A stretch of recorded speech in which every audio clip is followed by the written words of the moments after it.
Hi folks, with its rumoured specs, do you think the Switch 2 will still rely on the same cartridge format as the Switch 1? If yes, isn't the size of the games probably increasing with the tech, and the high cost of fabrication of those cartridges going to be a problem? Could we face more and more games incomplete on cartridges and relying on downloads? If no, what about backwards compatibility? Could it only work for digital titles, or could the Switch 2 offer a way to accept both the new cartridges and the old ones like the 3DS did? Do you have any thoughts on this one, Oliver? Well, I mean, yeah, I think basically when we talk about cartridge formats, I think that probably what Nintendo will do is just do the same thing they did with the 3DS, presuming there is backwards compatibility, which is just add like a little notch to the side. Obviously, the cartridges themselves and the contacts, that'll be totally, that'll be quite different, but just add a little bit of a physical barrier to prevent people from inserting their new Switch successor cartridges into their original Switch models. Mm-hmm. I think it is definitely a problem seeing more games rely on digital downloads. I don't know what you do about that. I just hope that the declining cost of raw manufacturing for these for these consoles, hopefully that'll be passed on to the publishers in some way, because I know that the Switch prices at the moment for those devices it's pretty expensive, right?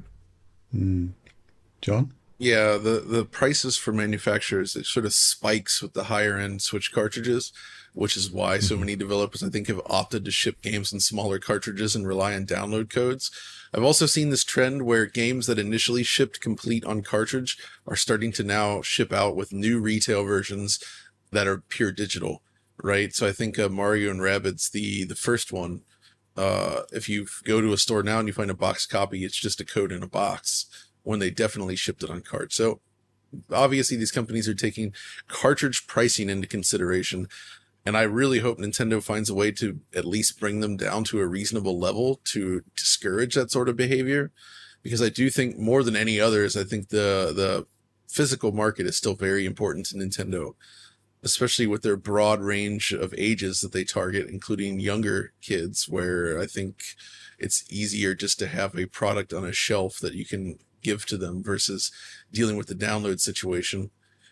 So I don't know. I'm hoping that, like you say, Oliver, that they'll basically take the approach they did with 3DS or like Game Boy Color or anything like that, where it's just adapting it to the same slot. But then there was also weird cases like the original DS, if you recall, which had 2 cartridge slots on it. I don't think they're going to do that again, to be honest, but we'll see.